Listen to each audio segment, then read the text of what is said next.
Great. Well, hi, everybody. We're glad you could join us today for 2021 Alexander S. Melvin Award Ceremony. So my name's Gary Baker. I'm the Chief Operating Officer of Canex Financial Exchanges, and I'll be your low-key master ceremonies for today's event. Of course, we at Canex are proud to provide sponsorship and administrative support for this award. And we really appreciate all of you have taken the time to participate in today's web presentation. This is the first time since the inception of the award back in 2016 that the presentation to the winner is not happening in person. In fact, due to the pandemic that started in March last year, we had to unfortunately postpone the nomination process at that time and actually cancel the award for 2020. As you know, everybody else, all of us had a lot of issues to deal with at work and home, let alone, the general community. So with that, we decided to forge ahead and proceed with nominations this past spring for our 2021 winners. So today's presentation, we expect to last about 40-45 minutes. First, we'll hear from a couple members of the award committee. They'll share with us the makeup of the committee and nomination process. They'll also provide a brief overview of the history and the leadership criteria associated with the award. At that point, there'll be a presentation of the award to this year's winner, Terri Botosan, the CEO of Hub Financial. And then we'll conclude the ceremony with an interview with Terri, which will be moderated by our guest speaker today, Goshka Folda, the CEO of Investor Economics. So we're really excited about today's event. And with that, I'll hand it over to Doug Paul and Andrew Melvin, who will quickly walk us through the background of the committee and the process. Over to you, gentlemen. Oh, thank you, Gary. And it's my distinct pleasure to introduce Alex, who is Alex's son, Andrew, who will be presenting the actual award.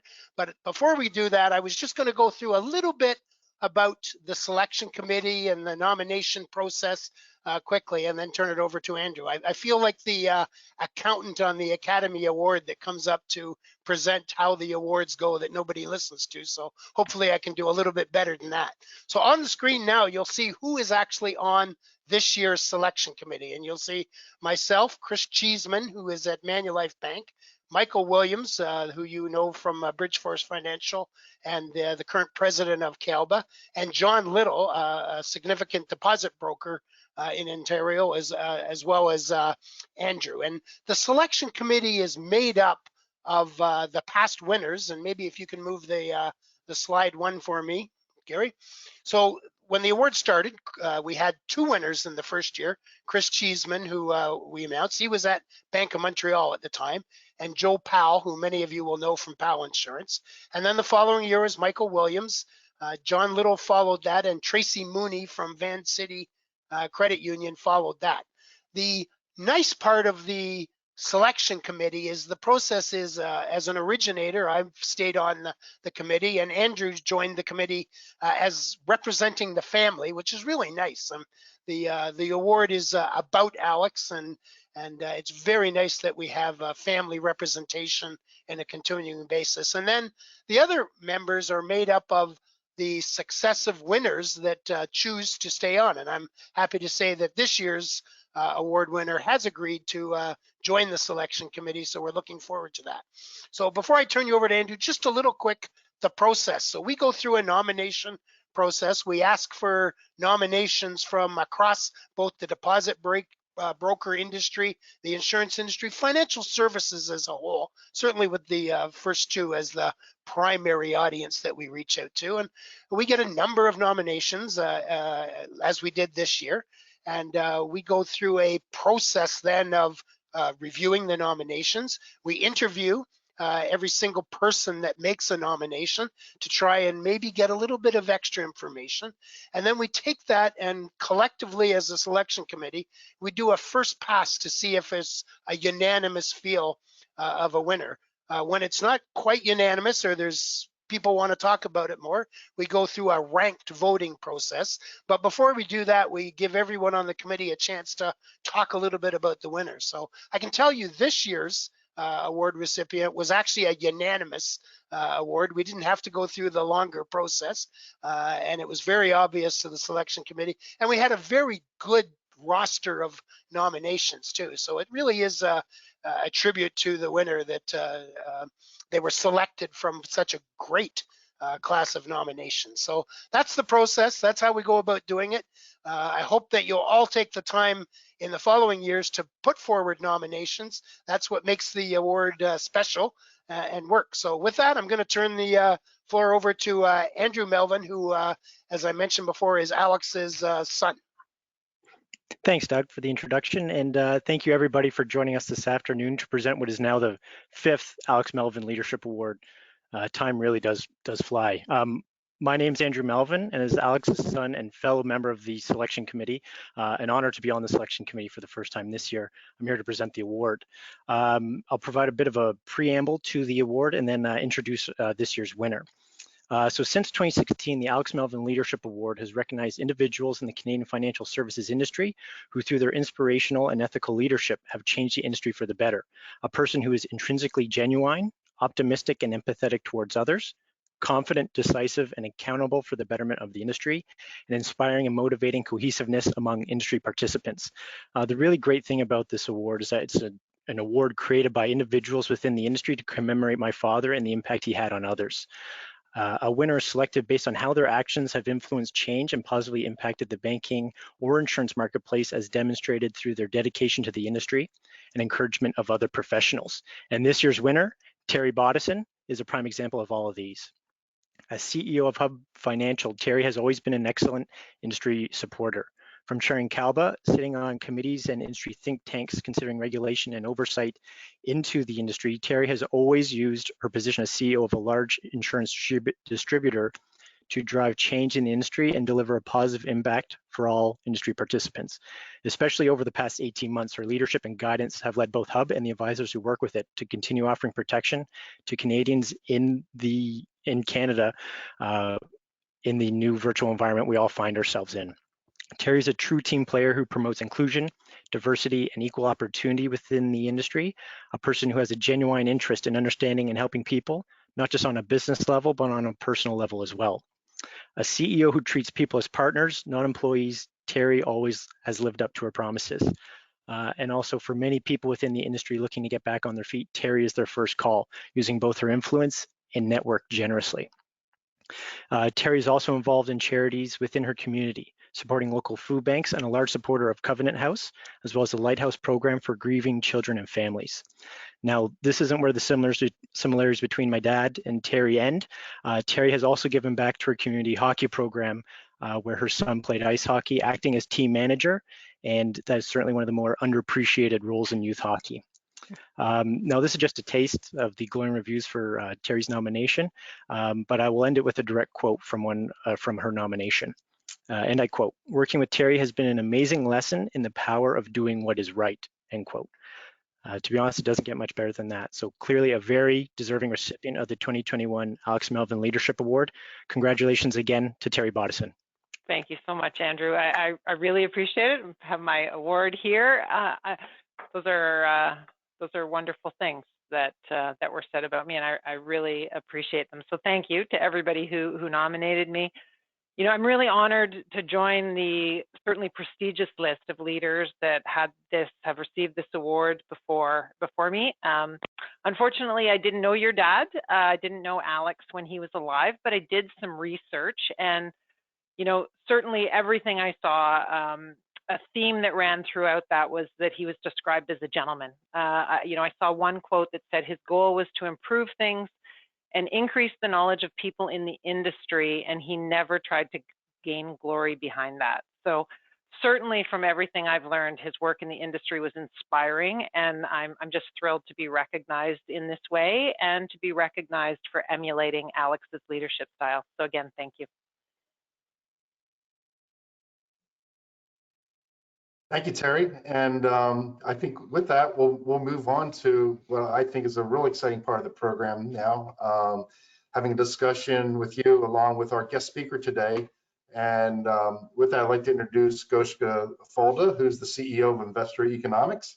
And many of you know Goshka. She's well known, definitely a subject matter expert in our industry, and she's a frequent speaker. So Goshka, thank you so much for joining us and agreeing to to facilitate conversation with Terri.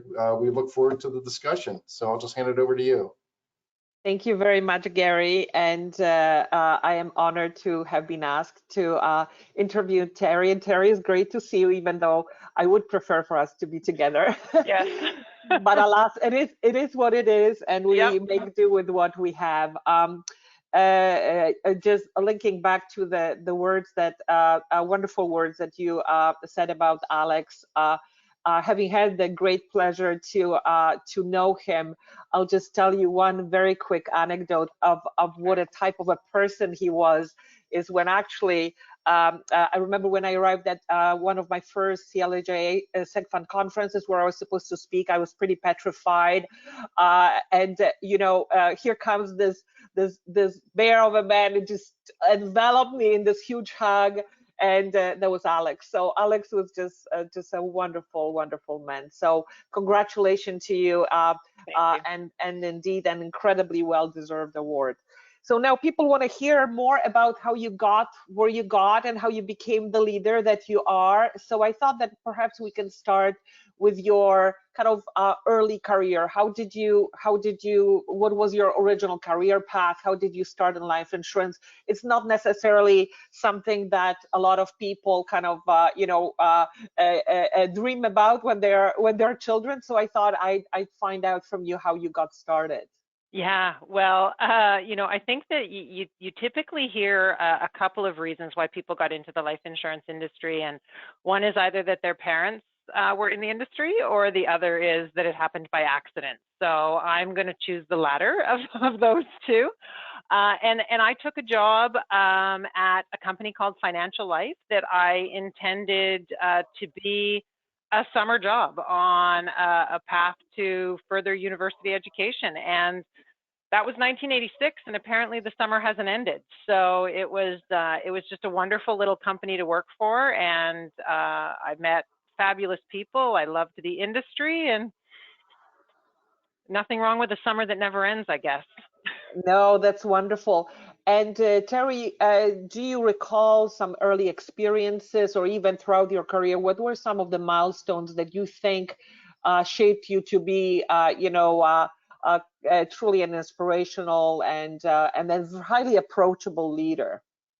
I think that I would probably attribute most of that to the leadership that I saw at Financial Life. I was very young when I took that job, and I actually was hired as the file clerk at Financial Life. And on my very first day, a gentleman came into the file room, and he sat on the corner of my desk, and he asked me how I was doing, welcomed me to the company, and just wondered about how my first day was going. And later in the day, as we were leaving for lunch, I said to one of my colleagues, I saw that man again, and I said, "Oh, he's such a nice man. He came and checked in on me and just wanted to make sure what how my day was going." And she said, "That man is the president of the company." And I went, "Oh," and that was Hugh Haney. And it would just, at my 13 years at that company, I had great respect for the leadership there. He, in particular, taught me that you get what you inspect, not what you expect, and that the best kind of management is management by walking around and knowing what's going on in your business and knowing the people that are touching your clients every day. And I've just tried to live by that. And I had a really strong female role model at that same company in Catherine Allen. And at probably a pivotal time in my career, she told me not to recreate the wheel. She said, just find somebody that's in leadership that you admire, that you like their style, you like how they approach business, and just be them. Like you don't have to figure it out on your own. And that's what I did. You know what? That's such a great point, Terri, because harking back to when I took over from Earl as the president CEO of Investor Economics, there's such great pressure. And what are you going to do in the first 100 days? And how are you going to completely reinvent the wheel? And a lot of my friends were asking, like, how are you going to change everything? And I said, I'm going to change exactly nothing, because I think that what has been put in place is pretty great. Right. Yeah, I think that's an interesting point. What advice would you, so building on that, I think that I think you made your own luck for sure, but also were benefited from some great mentoring by Hugh, by Catherine. What do you think were some of the things that, and I think I know what the answer is, but I'll ask it for the audience. What do you think were some of the traits that you had that made it possible for you to absorb all this learning? Because you can lead the proverbial horse to the water, but making it drink is a whole other task. Yeah, I guess that's very true. And I try to do this when we hire here at Hub. As much as I think we'd all like to believe that the investment industry or the insurance industry is complicated, and but it's really not rocket science. It's really about DNA. And I do believe that all of the people in our organization contribute to our success, and that everybody has a role in serving our customers. And I'm only here to remove roadblocks for them. So, I think that it's just in me. It's what I believe. You can't fake that sincerity. You can't pretend to be genuine, and you can't pretend to care. And I think that that's probably been a fairly large key to my success. I have pretty high EQ and know what motivates people, and I utilize it whenever I can. Yeah, I think that's a great answer. I think what the rappers in the 90s called it's about being real. So you're not putting it on. It is who you are. So I think that's actually also very great advice for young professionals to be not to be afraid to be who you are, because I think very often, when we interview I'm sure you meet a large number of young people trying to make it, and some of them come out of great programs, but they're almost like wound up dolls trying to project this, this certain I don't know, personality, but also certain attitude. And I think that, if the pandemic has not really emphasized the need to be a very different type of leader and be able to be a human being first and foremost, I don't know what will. Yeah, I completely agree with you. I think that that's the advice that I would give to people.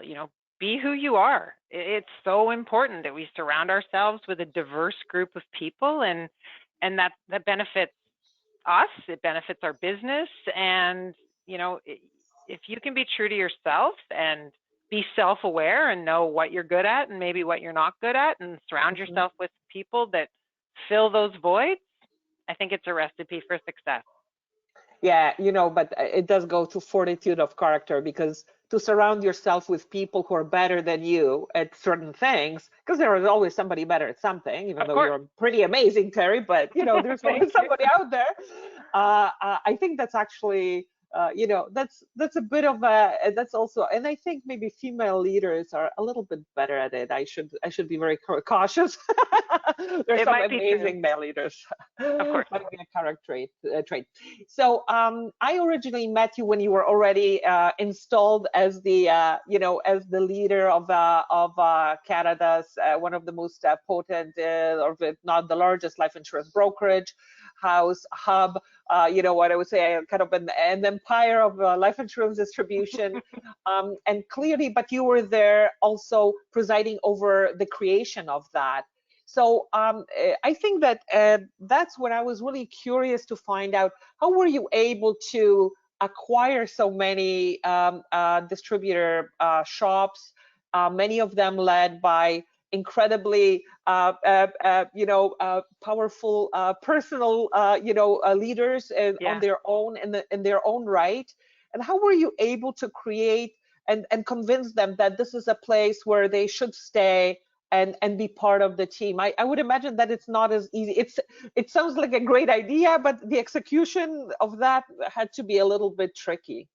Yeah, for sure. I would say in the early days when I joined Hub, I joined the company back in 2000. And in those early days, we were kind of, I sometimes describe it as untangling, a bag of Christmas lights, where you're trying to figure out what the culture is going to be like and who we're going to be.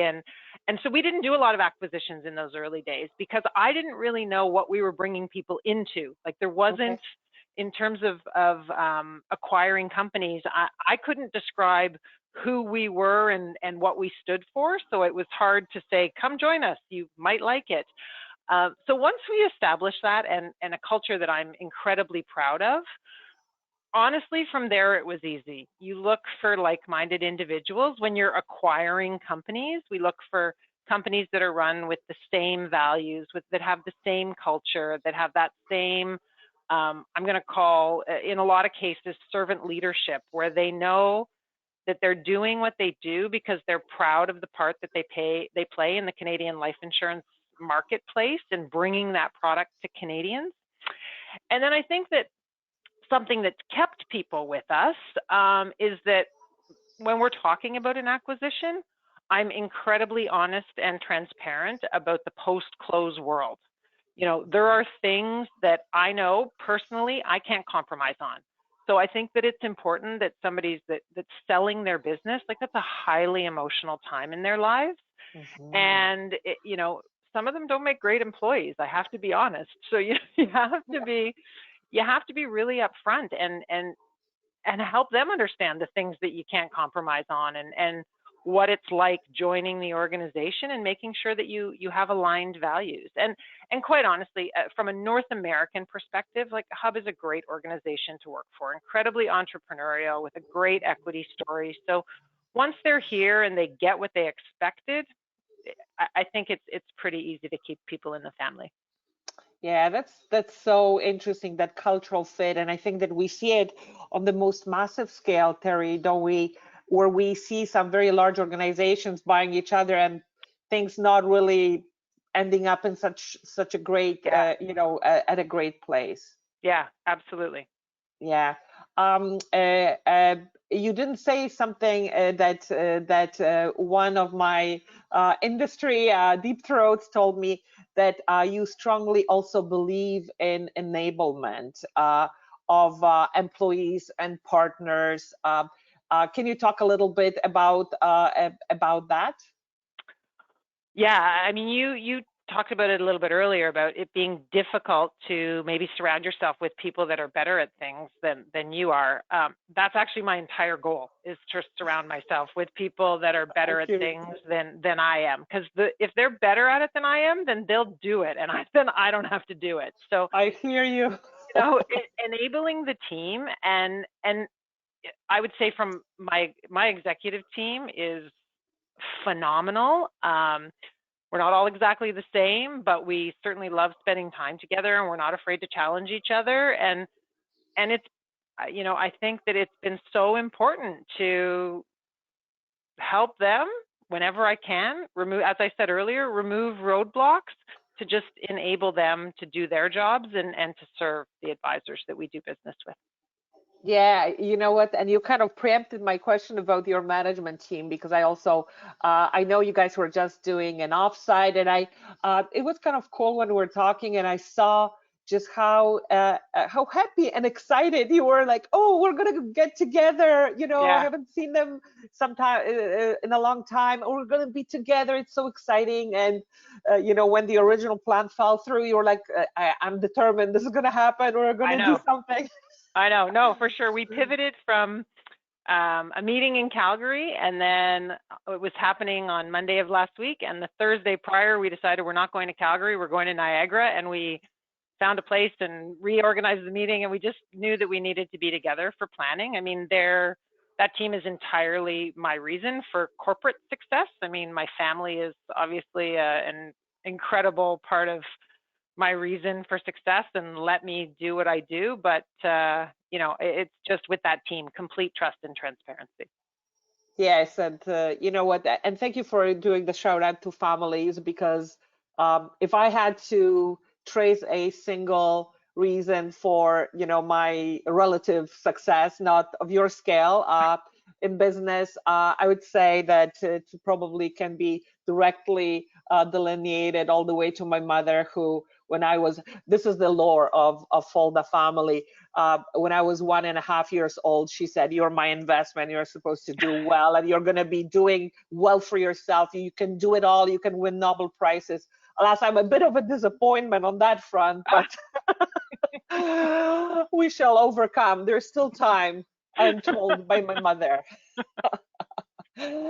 So now I do want to ask you about, and this has been brought to my, well, I know this because I have interacted with you many times on the matters that are not just related to the leadership of Hub, but also to the leadership of the overall life insurance industry. And clearly, as Andrew outlined, this is a major part of why you won this award as well. And I'll give you an anecdote because I think it just kind of really zooms in on this idea. And I didn't tell you I was going to tell you this, but I'm going to say this anyway because it's kind of funny. Many years ago, when we decided to do a lot more work at life insurance, which was kind of my personal interest, I felt fascinated. I went on the road. I met you, and I met many. We traversed Ontario, Quebec, meeting a lot of MGA, GA leaders, and I was just absolutely enchanted with the whole thing. Then we had this data initiative and investor economics with life insurance companies, and then suddenly I got a call from you, and you were scary, okay? You tell me like, Goshka, where are you collecting this? What is this about? Blah, blah, blah, blah. Which then we set up a meeting, and myself and I said, Guy Armstrong on my team, I said, okay, you have to come along with me to protect me because Terri is like levels me completely.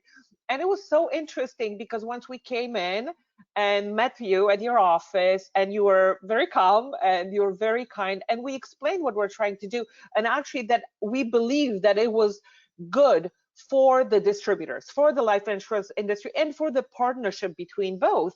You said like, oh, okay, yeah, I understand that completely. And clearly, you know, you could see that, you know, as Hub, maybe you wanted maybe some things not to be revealed, but you saw the bigger picture. How, like, is that a natural thing for you to be able to say, you know, I'm going to, in the world that we live in where there's so much partisanship, how are you able to do that? That's an amazing quality, Terri, and you. Kudos to you. Okay, well, first of all, I'm sorry for scaring you way back when. And I don't scare that easily. You know, that's a hard question, but and I don't, honestly, I don't want to sound all Pollyanna here, but I love the industry. Like, I love the product. I have always loved the product, and you know, I think it was really hammered home for me after many, many years in the industry. You know, I'm licensed in every province in the country.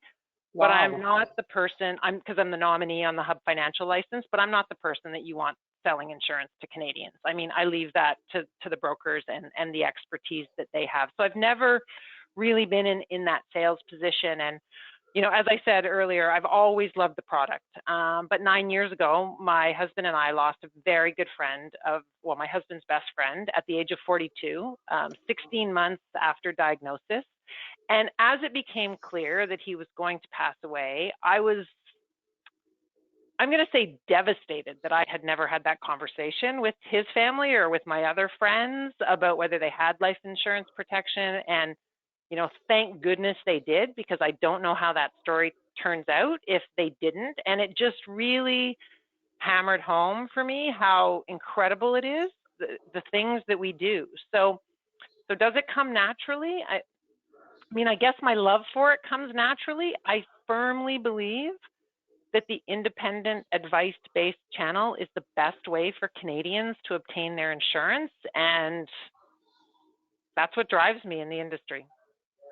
Yeah, so that's you know, that's a great story, and I think that in many ways the life insurance business, I think that story needs to continue to be told. And I think if there is, again, not to belabor the point of the pandemic, but that's another one that has just underscored the importance for all age brackets to really think about it.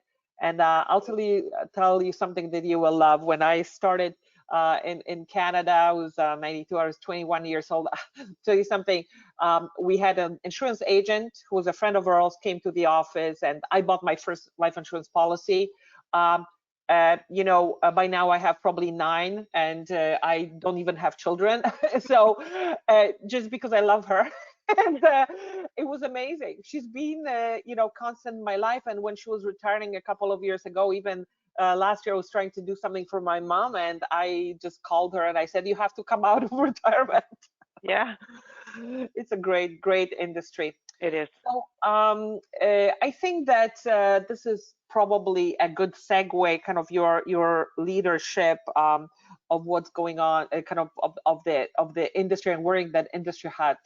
I think you probably will not be surprised when I say that in general, female representation and female representation at the leading industry leadership ranks is not where we would want it to be. That's not what the demographic picture of Canada tells us it should be.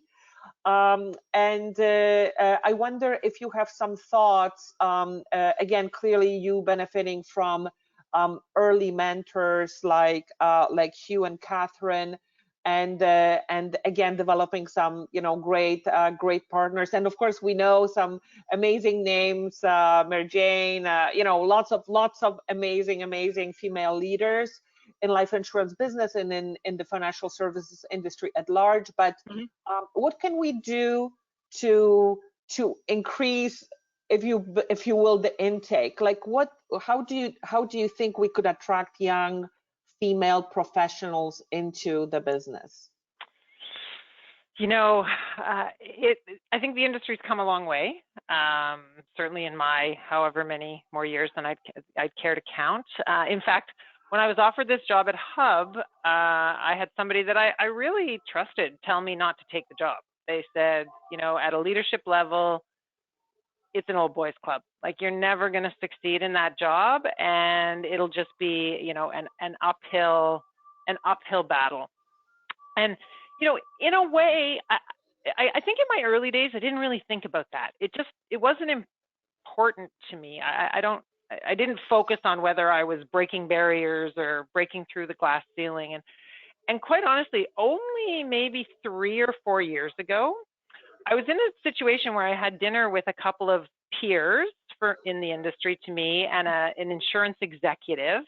And it was the first time it was a small group, as they bantered about things that I wasn't really relating to, I thought, oh, it really is different. And it was a bit of an eye-opening experience. I mean, not that I felt left out or that I needed to be included, but it is just a different experience. But I think that when I looked at each of those individuals at the dinner, I related to each of them in a way that the others didn't relate to them. And I think you just have to celebrate that. And it goes back to being true to yourself, being honest about who you are, and being real and transparent. And I think that the more that we, not just women, men, anybody in the organization, anybody in the industry, we can find women and be sure to lift them up, be sure to be a mentor to them, provide a good role model, be like the Hugh Haney or the Catherine Allen in my life, and just support them in when they fall down, and help them get back up again, and just help them understand what a fabulous industry this is. Yes, and I love this last point about being a fabulous industry. I think, I suggested to one of the Northwind investment forums, I suggested to the team and to regulators, we should deploy on like elementary schools, and we should show people like you, Terri, look how cool. Like you're a super cool person on top of being a great leader. So I think that young kids they think, oh, I'm going to be a Hollywood star, and that's cool. But I think the life that we lead, I don't know. I get up every day and I'm thinking, oh, what are we going to do today? It's so much fun. I think we just need to spread the news, right? It's the quickest way to clear a crowd at a cocktail party, though, to say you're in the insurance industry. So we do have to elevate our game a little bit and figure out a way to make it a little more appealing. Yeah, we need more people like you, Terri. That's my solution to that particular thing. And I think that your comments about mentoring and just kind of ensuring that once we get people in the system, that we really, and it goes beyond, actually beyond females, but diversity in general. I think that's something that, given where we are in Canada and what a great and amazingly diverse society we are, we just need to ensure that we welcome and we cultivate, interest from various demographic groups and ethnic groups as well. So I think it's really good.